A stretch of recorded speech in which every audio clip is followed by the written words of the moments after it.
All right, so we are live. This is the Neil Riggers podcast, post-Thanksgiving edition. What's up, man? Good to see you. How you been, man? How was your holiday? It was great. The Neil Riggers podcast back up in that thing. You know what I'm saying? Back up in that thing, stanking it up.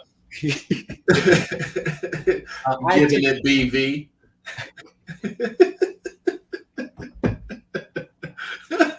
Wonder if it's a UTI or something more severe. Yo, that conversation. First of all, like, all right, so I don't know who watches this podcast. Sometimes, like, my family members do, which scares me. But you know, it's a funny conversation to have when you're an adult. Yeah, like that game show that should be an SNL skit. Is it UTI or something else? Yo, is it a UTI or something else? And it's like for $500, did you pee directly after we did it? And it's like, yes, I peed. It's like, okay. okay. So then we've eliminated UTI. All right, fine. Right. Okay, that's actually like you're excited for a second, and then she realizes that that's bad news. Exactly. Right. It's like you eliminate some possibilities, but then you also opened up a world of more severe ones, right? Yes. For $600, does it still burn when you pee? It's 3 days later, and it's like, no, it doesn't still burn. Doesn't still burn this time. Okay, good news. It's still maybe something that we can treat, maybe something we can get antibiotics for. I'm saying this as if, all right, so I actually just did an STI screening, and I'm negative for all STIs, which I feel great about. And also just like shout out to like doing that. I went to the clinic. I had to, because when you get a regular screening, you have to self-apply, and I don't enjoy that because there's one where you have to swab the butt. You have to they give you a swab, and you have to like swab the butt, and the instructions are. What's the butt? The butt. So head?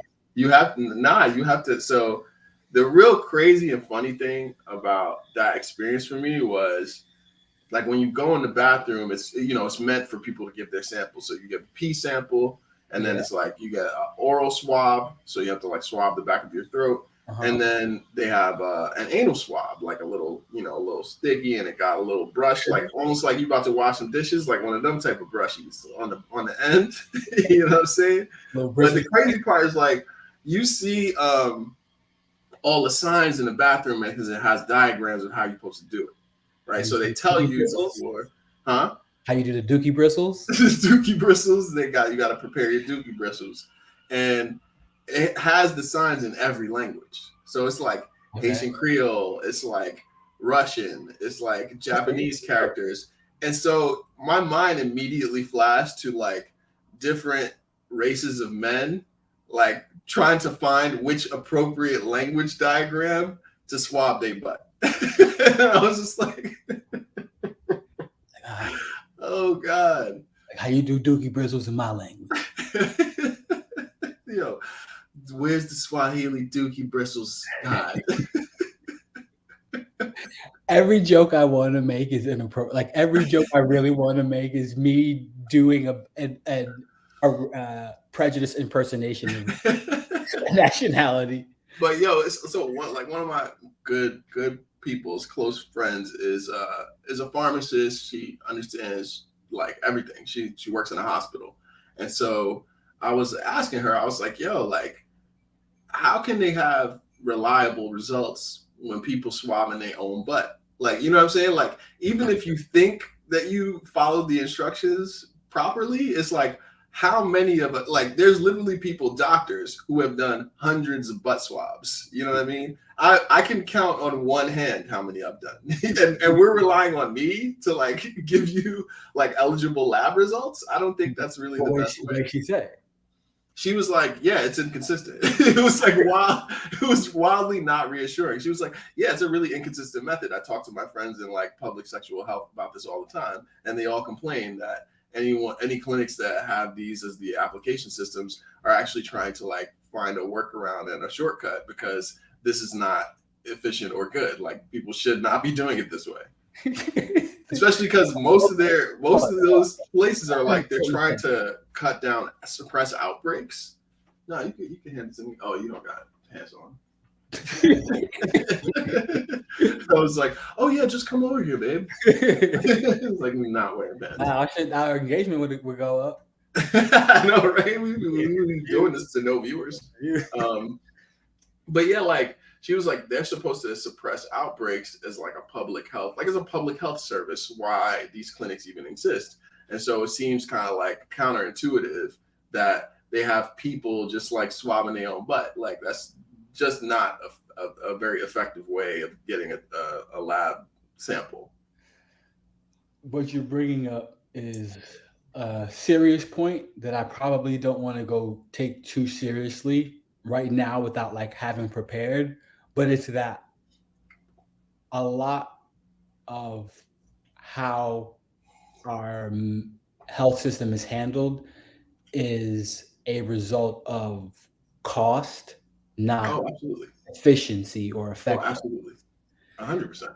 And that's like trash is utter trash is a way to do things. And because of what you're working on, you're working on human health. That's like there's like an inherent trust that there's so many things that we don't consider anymore in our culture. Like when things are a craft, you know that there's a trust that you're building with that person, like a blacksmith, right? You knew that you were trusting them, that you respected them on their expertise, but they also held themselves to a very specific standard. Oh yeah, absolutely. That was because they knew you relied on them. They're not,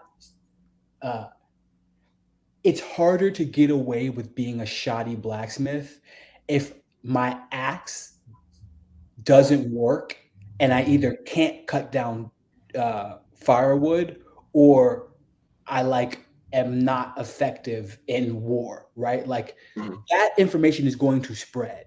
You know what I'm saying? The way we do things now, we just don't take it. It's not accounted for at all that people who work in the medical and health sector don't have to have our best interests at heart. Like that's at all. It's just not. And we know that, but that doesn't make any sense. That's a huge deal. Like it's going to fundamentally disturb how all of the so then what happens is when you do clinical trials are an incredibly expensive endeavor. Yes, they are. Only people who can meet a certain economic bar can even enter into the playing field. Right.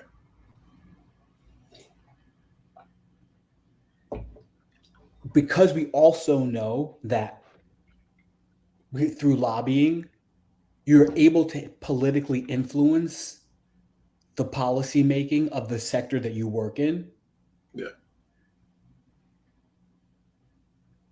The people who are setting the policy, who determine what is clinically viable study, are often. I mean, they're in the pockets. On the books, like in the pockets. Isn't Hammer Time dude who got hit with the hammer? Pelosi's husband, isn't he in that same kind of category, like deeply invested? But there are numerous investing initiatives that literally are just automated to follow what like different politicians do. Oh yeah. Pelosi. I can't offhand. Like I said, I didn't want to get too deeply into this without like, oh shit, because this is I like this, but this is serious shit. Like that's what I guess my point is that there's so many things that are like serious shit that we just take for granted. Like that is broken, and like we try to piecemeal fix the problems instead of just going, nah. No. Yeah, no, we don't. You can't. We don't want to confront. Broken like that. Yeah, we don't want to confront what it would require and who it would like implicate and out if we actually were like, nah, this is crazy. Like y'all are invested in our health and you betting against us. Like that's crazy, bro. You can't do that. Like I don't and because it requires that, we talk about this, it's just more comfortable to have the cognitive dissonance. It's just way more comfortable. Like, okay, so recently I've been having more interactions with people who are much younger than I am. And so the the cognitive dissonance I'm embracing about being old is it's like out of this world. It's like the largest cognitive dissonance I've ever embraced about anything, but it's just creeping in on me. But I was having a discussion the other day, a writing partner, right? And she's younger than I am, and we were talking about, and I was like, yeah, and then Nicki Minaj and like the stan culture is just crazy, like, and she was like, yeah, stan culture is just it's rampant. And I was like, it's even wilder that when Eminem made the song "Stan," he almost like created it. He like created the kind of fan that like. And she was like, "What song is that?" And I was like, was you were 3 years old. Like you, why would you know what song it was if you were three? And then in my mind, in my like sphere of reference and shit, it's like I've written about that song and I've like, made a parody version of that song. Like I've done so much like that. He was shaped around the existence of that I was just like, oh no one could not know it, because even if you didn't know the Eminem song, it's become a term in the popular culture. And then I was like, nah, you can know the term in the popular culture and never even know that Eminem sung it. And the crazy part, like as people are putting out their little Spotify lists, do you see that like Fest app that people are doing, the InstaFest app? It's like it makes a festival headliner of your Spotify top things. Like it makes like a little list that people are posting. I started to see that was going Right. on, but I didn't see that specific thing. So it was like, this person, she shares playlists with me, and like, Iman is on some of the playlists, you know what I'm saying? And I'm like, oh yeah, you know what I'm saying? I'm still, I'll be knowing, but I don't. Like, of course, yeah, that doesn't count, nigga. Like we literally know that nigga. Like, yeah, and also like he's younger in real life, you know what I'm saying? Right, and he's younger, and then also like the other thing that she said in the stand encounter was she was like, yeah, I don't really listen to Eminem much, which I don't either. But I was just like, wow, like you could be in an era where you just you never listen to Eminem. Okay. Like, it's so weird. Like, Eminem exists in this very weird, it's like a bubble, but when you forget that bubble in size is as large, if not larger, than the entire what we call central hip hop community. Right? It's like yeah. all the niggas who think he's the greatest, right? And like it's like right.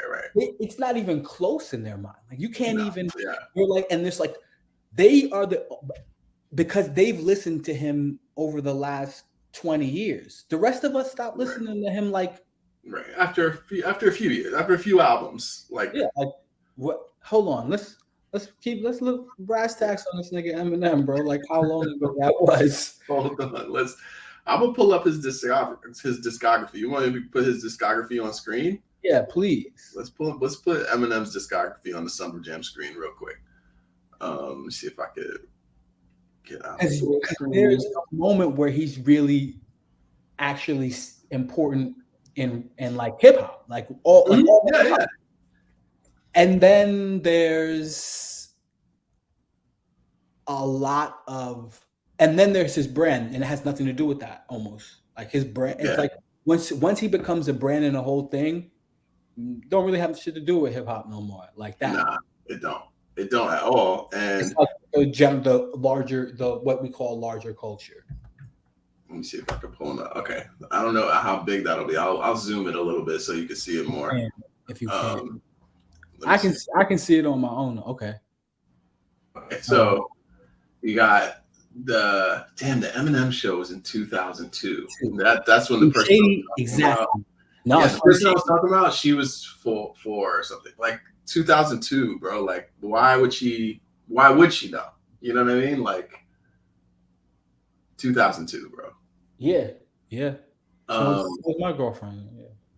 right. Okay. So, tell me about what it's like, because like I'm just entering this frontier, and I want you to, I want you to tell me about what it's I'm like. back on screen. Okay. Okay. Tell me about what it's like to I don't know, do be in a May December relationship, because I haven't done it really, and now I'm kind of like entering this realm of having done it because I'm just getting older, and now I'm wondering like, yo, what are some of the things that happens? Because like now I'm starting to have these things happen in my life, and I'm like, holy shit. So I don't know if it's just me. I still can't see you, but okay, Bob. Oh yeah, no, I'm here, I'm here, I'm here. My Okay. bad. I just switched cameras. No, no, no. I just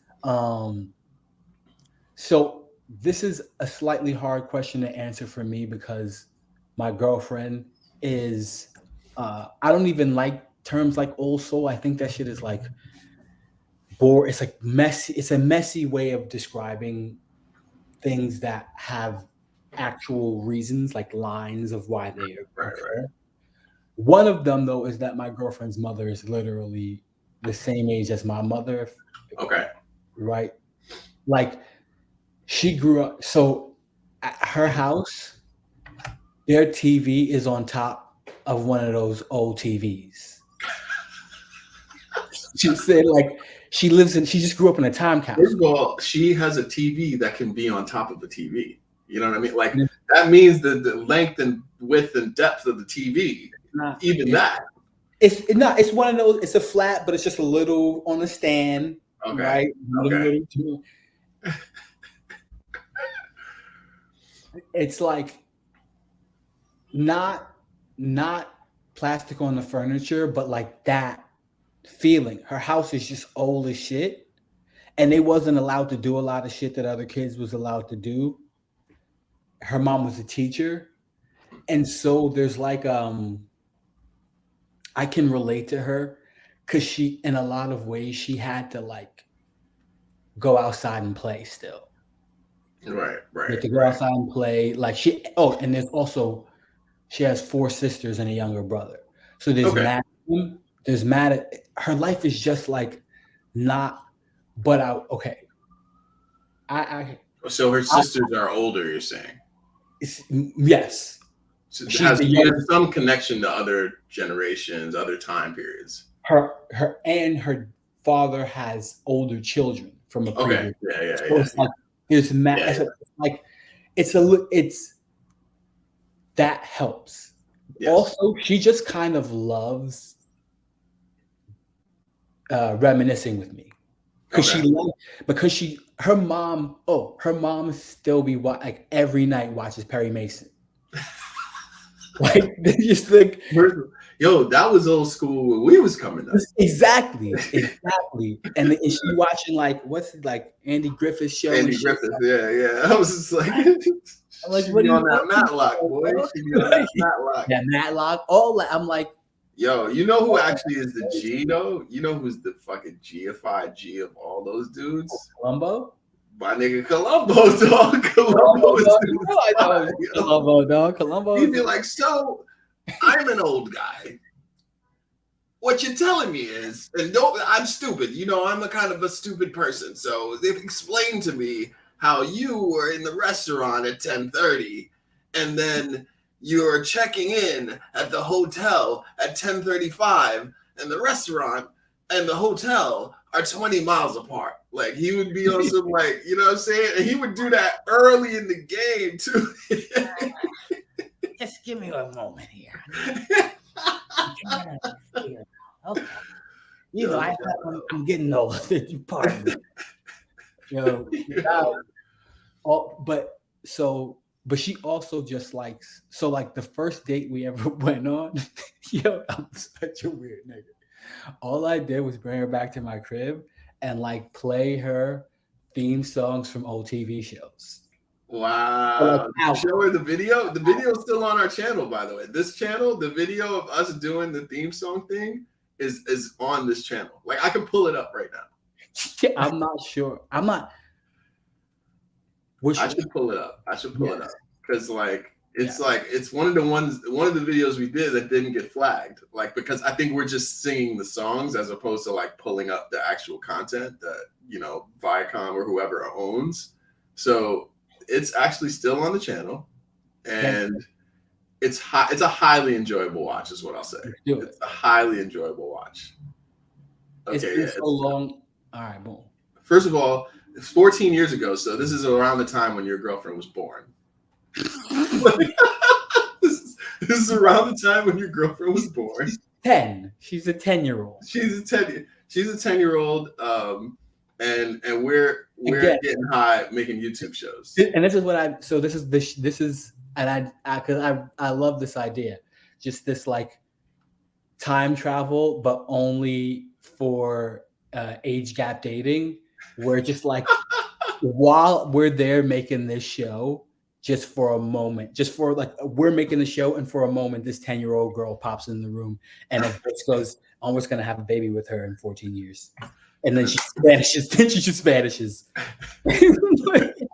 Like, Hold on, you remember these guys? Jesus Christ, dog. Sometimes the world looks perfect. Nothing to What color am I? Sometimes you just get a feeling like you need some kind of change. No matter what the odds are this time, nothing's gonna stand in our way. Standing tall on the wings of my dreams. Rise and fall on the wings of rain and thunder. The wind and haze, I'll be bound for better days. That's my dream. Nothing's gonna stop me now.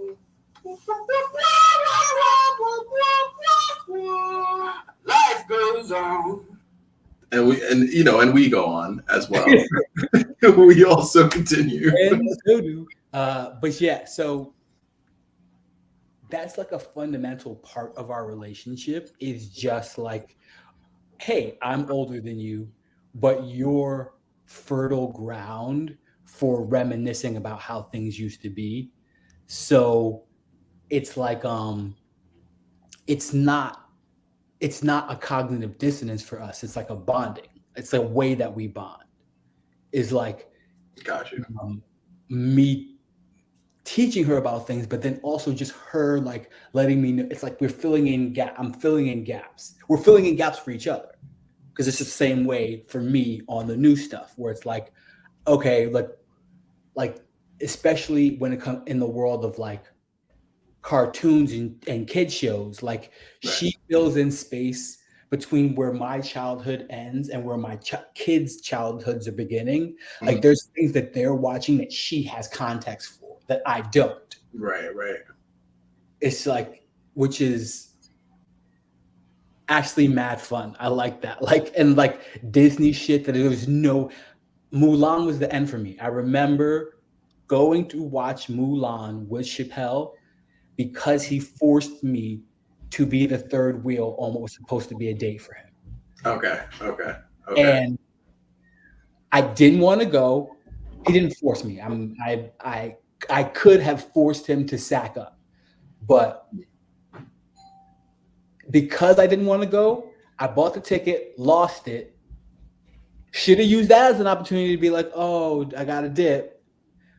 Bought a new ticket and bought the Swarm album that same day. So I threw in like whatever year that was, I basically threw away about $50, which for a kid, that's not, or okay, no. The album would have been like $12, 13 probably, actually, and then with tax $15, and then Yeah. the movie maybe then having to pay for it twice. No, that was a grip, dog. Like Yeah, you exactly. spent like a grip, like On a date I was not trying you to weren't be on. that date I was not on. Like that we made, I was felt awkward the whole. But anyway, so a very distinct. It's a very distinct memory for me.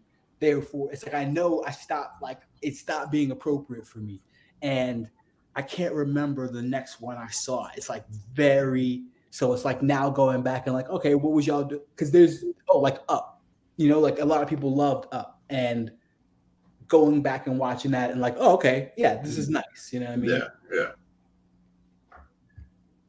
Hold on. Okay. Yeah, I was just checking because my mom is in town. So. Oh, your mom's in town? Yeah. Is she helping with the baby? Yeah, I mean, no. No, she's showing up. She's here. She's I love that about your mom. I will be here. We'll be doing some shopping, and we're getting things for the grand, wonderful things. But it's not this is something that I don't know. It's like I have my relationship with my mom is weird. It's just that simple. It's weird. It's not bad. It's not bad at all. Was she in town for Thanksgiving? No. Okay.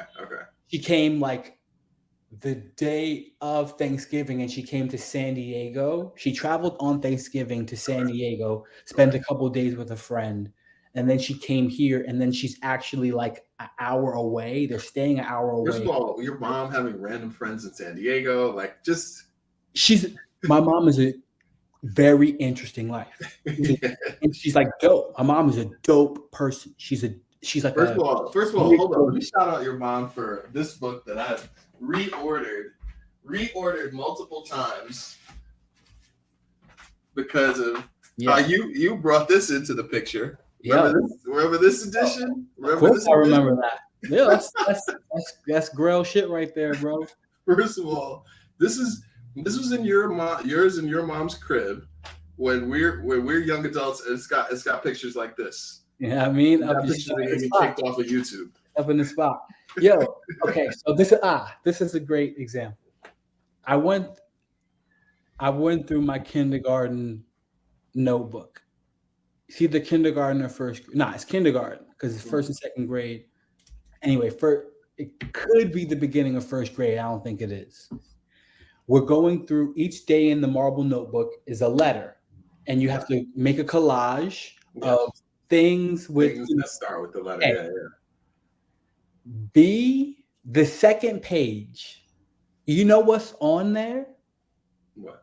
It's a woman silhouette with her breast out, but with the veil covering. It's like, it's not pornographic, but I don't know where this. I'm like, where were you advertising like this? And my teachers noticed like the collage is great, but I don't think this is appropriate. It's like, so it's like, like.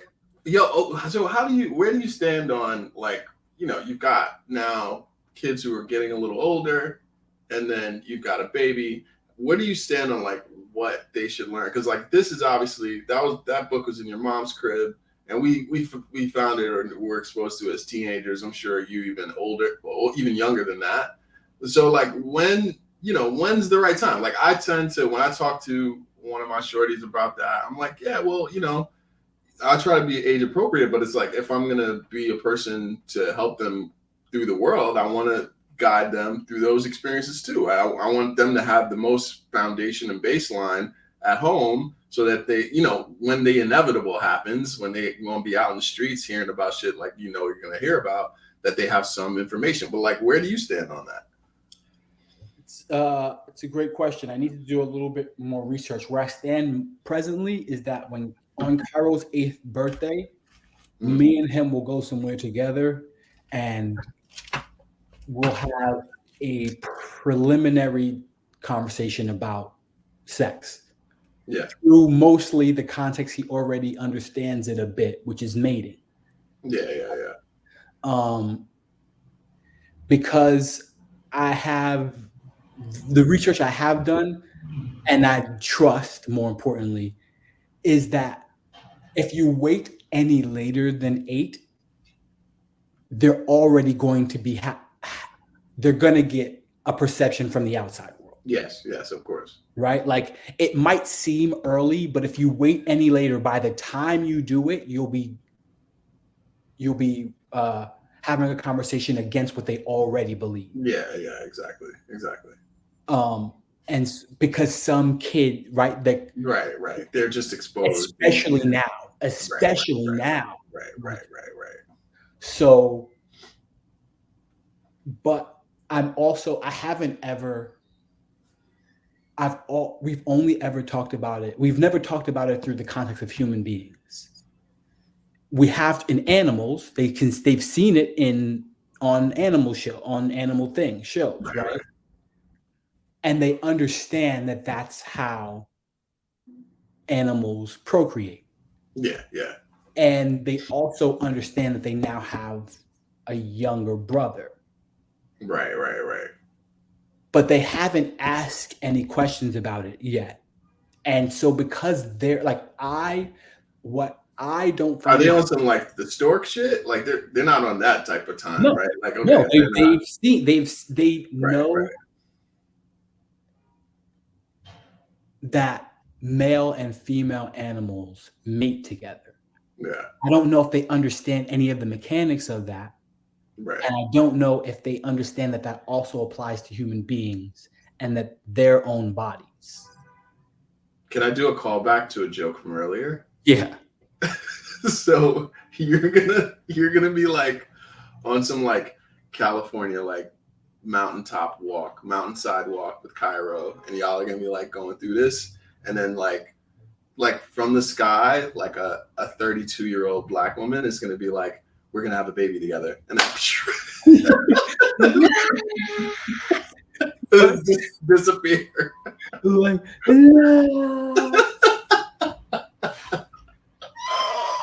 oh my god.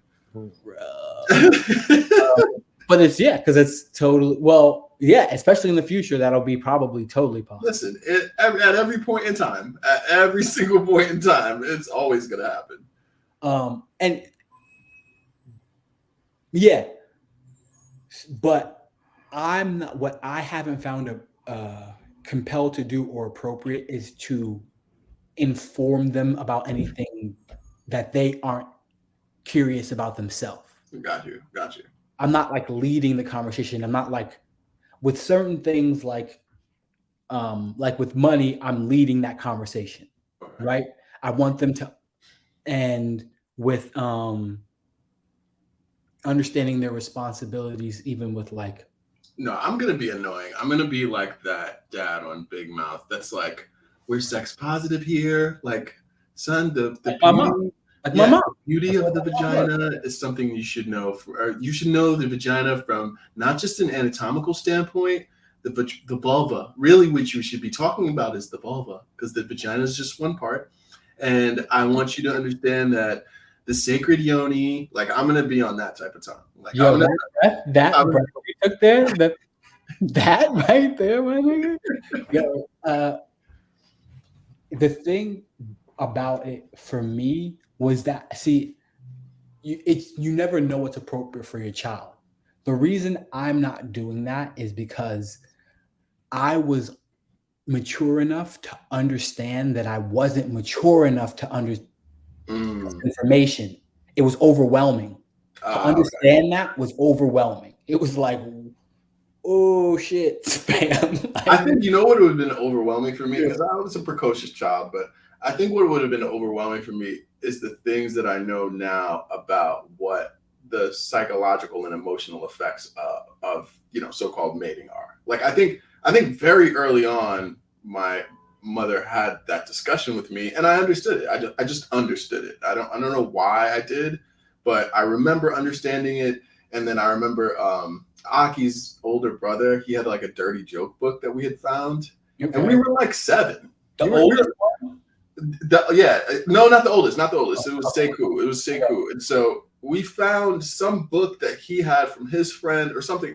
I remember it got us in trouble though. Like I remember we like Aki had brought it to school, and then we were passing it around, and this is like 2nd grade max, and like we're telling the jokes, you know what I mean? Like we're like memorizing the jokes, and then between that and like I was listening to Onyx because my cousin had the Onyx tape, and like there was Biggie stuff that was obscene. He had the interludes on his album, so like between the ages of like, 7 and 9, I'd been exposed to a lot of sexual content, and I understood like, okay, like y'all be having fun, like y'all be doing stuff and like touching stuff. So I understood that part of it.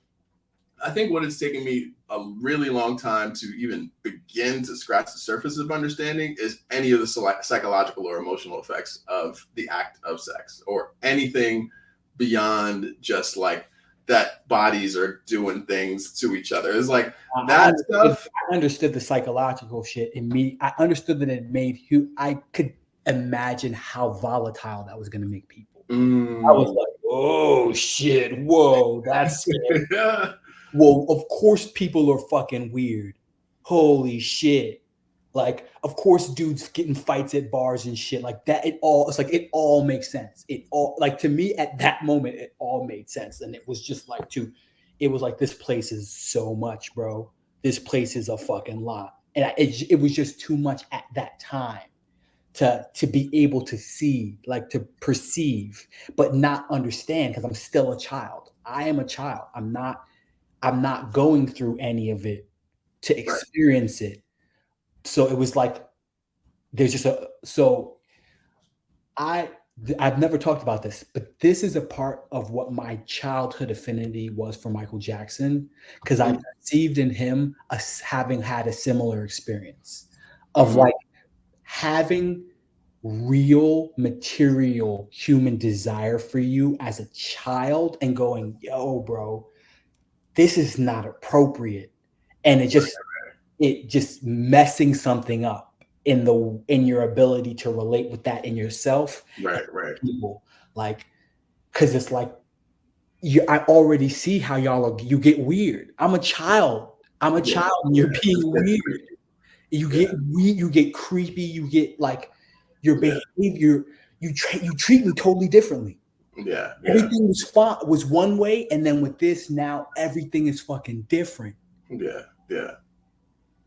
So, I mean, it does have this immense power, which is why I think now it's the first time I'm self-editing in terms of like what I select sexually, like how my sex life opens up to people. Like that this is the first time where I'm like, whoa, like I have enough of a sample size of information where I'm like, all right, I don't want to fuck everything. Like I don't want to fuck everything all the time, right? And because of the effects of that, and it's crazy because one of the first times I learned that was maybe like a few years ago, because like I think I only really thought about kids and stuff like that in the abstract. Like, and when I thought I was gonna have a kid, I was just like, brother, man, like, how are you doing this? Like, this is not a thing. Like, we're supposed to be kids forever. I do not understand when they introduced this whole, you can have a kid come out of you. Like, when did that happen? And that was probably the first time I started to connect some of those dots, because I was just not before. I was just like, no, this is a fun game you play, and then you pull out and everything's over. Like, and then you don't have to think about it. And it wasn't until I thought I was going to have a kid that I was like, man, it really starts with how emotionally balanced you are when you enter sexual congress with somebody. Yeah. That's my mom. She's coming. So we can either.